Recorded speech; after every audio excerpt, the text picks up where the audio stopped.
शिव शंभो भोलेनाथ महाराज की जय। श्री सन देवता की जय। श्री पार्वती माता की जय। श्री गणपति भगवान की जय। श्री नंदीश्वर महाराज की जय। संक्षिप्त शिवपुराण रुद्र संहिता। शिव पूजन की विधि तथा उसका फल। ऋषि बोले, व्यास शिष्य महाभाग सूत जी, आपको नमस्कार है। आज आपने भगवान शिव की बड़ी अद्भुत एवं परम पावन कथा सुनाई है। दयानिधे, ब्रह्मा और नारद जी के संवाद के अनुसार आप हमें शिव पूजन की वह विधि बताइए जिससे आप भगवान शिव संतुष्ट होते हैं। ब्राह्मण सभी शिव की पूजा करते हैं, वे पूजन कैसा करना चाहिए? आपने व्यास जी के मुख से इस विषय को जिस प्रकार सुना है वह बताइए।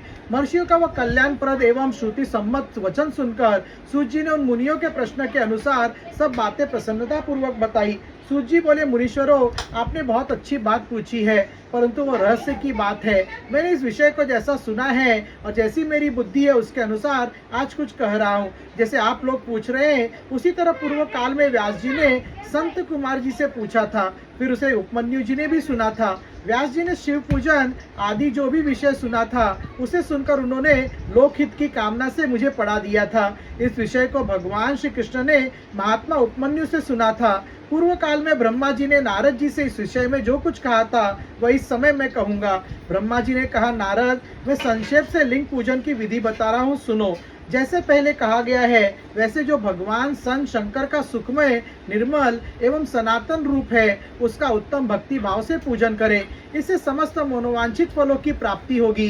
दरिद्रता, रोग, दुख तथा शत्रुजनित पीड़ा, ये 4 प्रकार के पाप कष्ट तभी तक रहते हैं जब तक मनुष्य भगवान सन शिव का पूजन नहीं करता। भगवान सन शिव की पूजा होते ही सारे दुख विलीन हो जाते हैं और समस्त सुखों की प्राप्ति हो जाती है। तत्पश्चात समय आने पर उपासक की मुक्ति भी होती है। जो मानव शरीर का आश्रय लेकर मुख्यतः संतान सुख की कामना करता है उसे चाहिए कि वह संपूर्ण कार्य और मनोरथों के साधक महादेव जी की पूजा करे। संपूर्ण कामनाओं तथा प्रयोजनों की सिद्धि के लिए क्रम से विधि के अनुसार भगवान शंकर की पूजा करें। प्रातः काल ब्राह्मण मुहूर्त में उठकर गुरु तथा शिव का स्मरण करके तीर्थों का चिंतन एवं भगवान श्री विष्णु का ध्यान करें। फिर मेरे देवताओं का और मुनि आदि का भी स्मरण चिंतन करके स्तोत्र पाठ पूर्वक शंकर जी का विधि पूर्वक नाम ले। उसके बाद शैया से उठकर निवास स्थान से दक्षिण दिशा में जाकर मल त्याग करे। उन्हें एकांत में मलोत्सर्ग करना चाहिए। उसे शुद्ध होने के लिए जो विधि मैंने सुन रखी है उसी को आज करता हूँ, मन को एकाग्र करके सुनो। तत्पश्चात बाएं हाथ में 10 बार और दोनों हाथों में 7 बार मिट्टी लगाकर धोए। साथ प्रत्येक पैर में 3-3 बार मिट्टी लगाएं। फिर दोनों हाथों में भी मिट्टी लगाकर धोए। हाथ पैर धोकर पूर्वक शुद्ध मिट्टी ले और उसे लगाकर दांत साफ करे। फिर अपने अनुसार मनुष्य दत्तुवन करे। ब्राह्मण को 12 अंगुल की दत्तुवन करनी चाहिए। तात, षष्ठी, प्रतिपदा, अमावस्या, नवमी, व्रत का दिन, सूर्यास्त का समय, रविवार तथा श्राद्ध दिवस ये दंतधावन के लिए वर्जित है। इनमें दत्तवन नहीं करना चाहिए। दत्तवन के पश्चात तीर्थ, जलाशय आदि में जाकर विधि पूर्वक स्नान करना चाहिए। विशेष देश काल आने पर मंत्रोच्चारण पूर्वक स्नान करना उचित है। स्नान के पश्चात पहले आचमन करके वह धुला हुआ वस्त्र धारण करे। फिर सुंदर एकांत स्थल में बैठकर संध्या विधि का अनुष्ठान करे। योग्य संध्या विधि का पालन करके पूजा का कार्य आरंभ करे। मन को सुस्थिर करके पूजा गृह में प्रवेश करे। वहाँ पूजन सामग्री लेकर सुंदर आसन पर बैठे। पहले न्यास आदि के करके क्रमशः महादेव जी की पूजा करे। शिव की पूजा से पहले गणेश जी की, द्वारपालों की और दिक्पालों की भी भली भांति पूजा करके पीछे देवता के लिए पीठास्थान की कल्पना करे।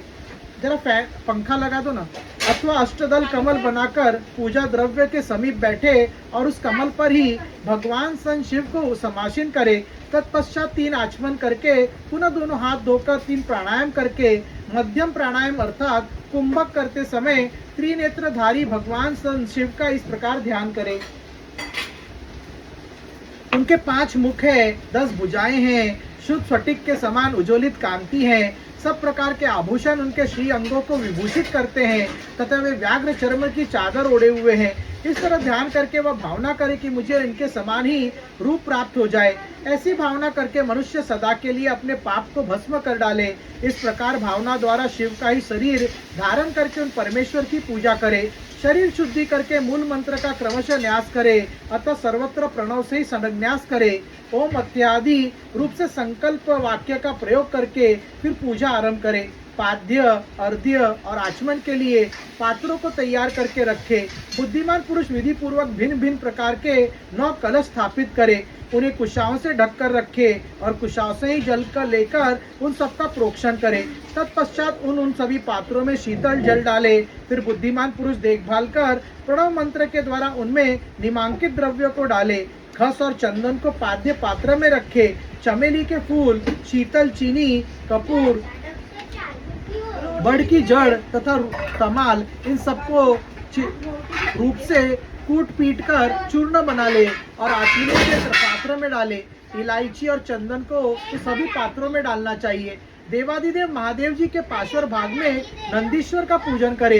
गंध, धूप तथा भांति भांति के दीपों द्वारा शिव की पूजा करे। फिर लिंग शुद्धि करके मनुष्य प्रसन्नता पूर्वक मंत्र समूह के आदि में प्रणव तथा अंत में नमः पद जोड़कर उनके द्वारा इष्ट देव के लिए आसन की कल्पना करे। फिर प्रणव से पद्मासन की कल्पना करके ये भावना करे कि इस कमल का पूर्व दल साक्षात अनिमा नामक ऐश्वर्य रूप तथा अविनाशी है।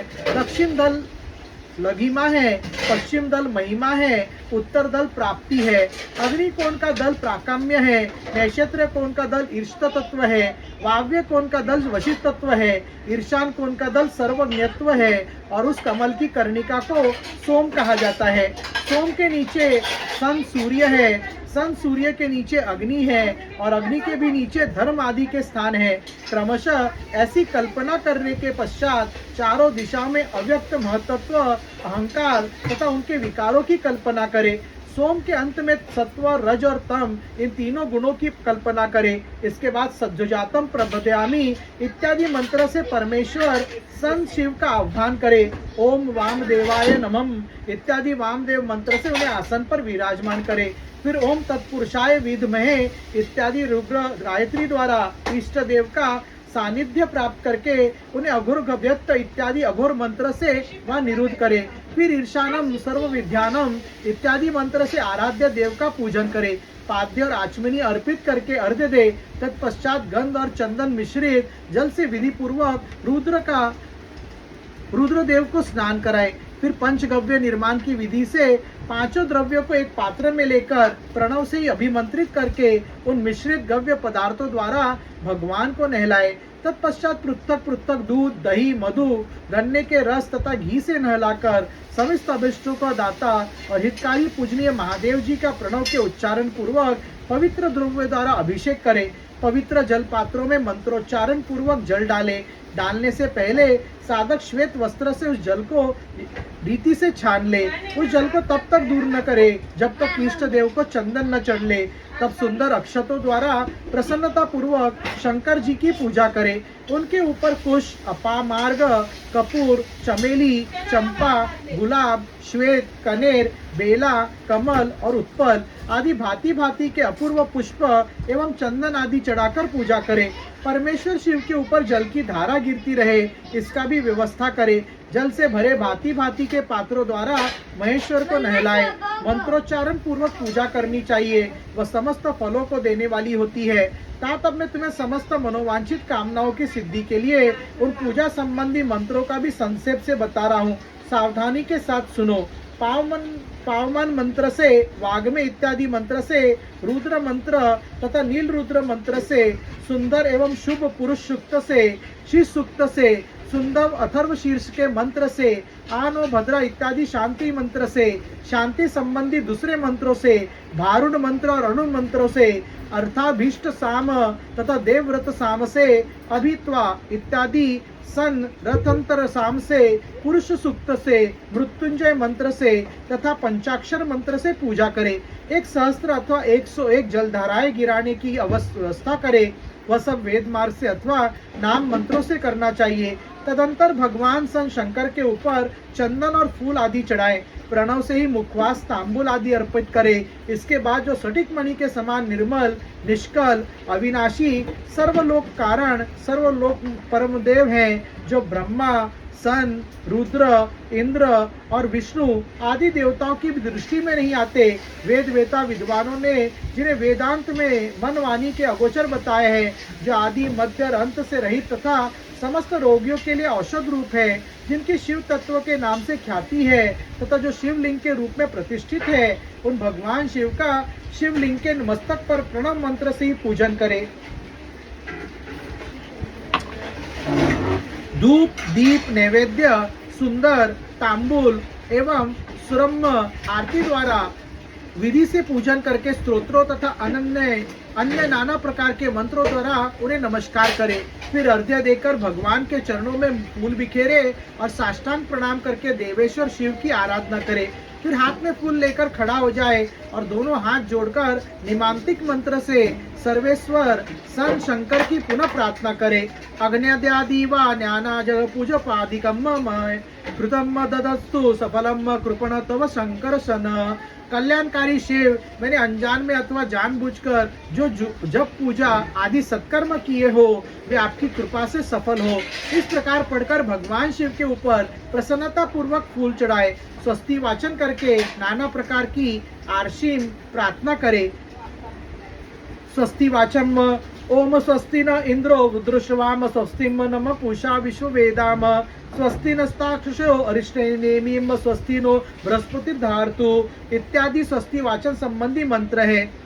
आशिम मंत्र काले वर्षतु पर्जन्न पृथ्वीयम शशालिनी देशोभ्य शोभरीतो ब्राह्मणम सन्तु निर्भयाम सर्वच सुखिनम सन्तु सर्वे सन्तु निराम्यम सर्वे भद्रामि पश्यन्तु माम कश्चित् दुख भागवेत इत्यादि आशी प्रार्थनाएं हैं। मार्जन के बाद नमस्कार करके अपराध के लिए क्षमा प्रार्थना करते हुए पुरागमन के लिए विसर्जन करना चाहिए। इत्यादि 3 मार्जन मंत्र कहे गए हैं। इन्हें पढ़ते हुए इष्ट देव पर जल छिड़कना मार्जन कहलाता है। अपराध सहस्त्राणी क्रियांतर हर्षम मया तानि सर्वाणि मे देव समक्ष परमेश्वर इत्यादि क्षमा प्रार्थना संबंधी श्लोक है।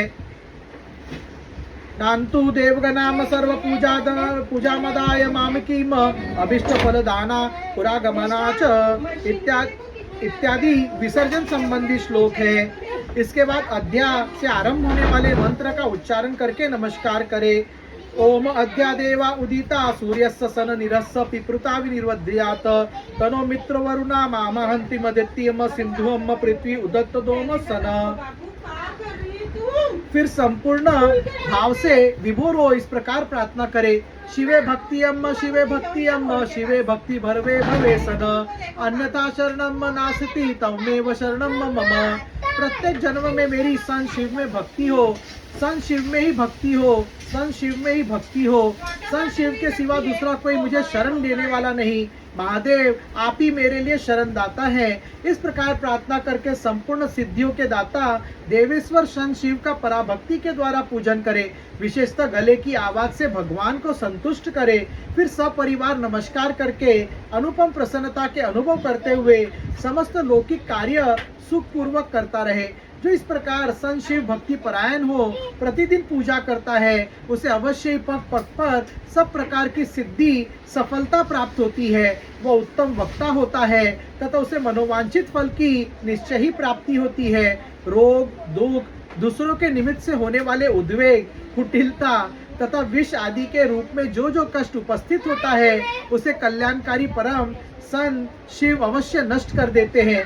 उस उपासक का कल्याण होता है। भगवान सन शंकर की पूजा से उसमें अवश्य सद्गुणों की वृद्धि होती है। ठीक उसी तरह जैसे शुक्ल पक्ष में चंद्रमा बढ़ते हैं। मुनिश्रेष्ठ नारद, इस प्रकार मैंने सन शिव की पूजा का विधान बताया। अब तुम क्या सुनना चाहते हो? कौन सा प्रश्न पूछने वाले हो? संक्षिप्त शिव पुराण रुद्र संहिता अध्याय 11 समाप्त।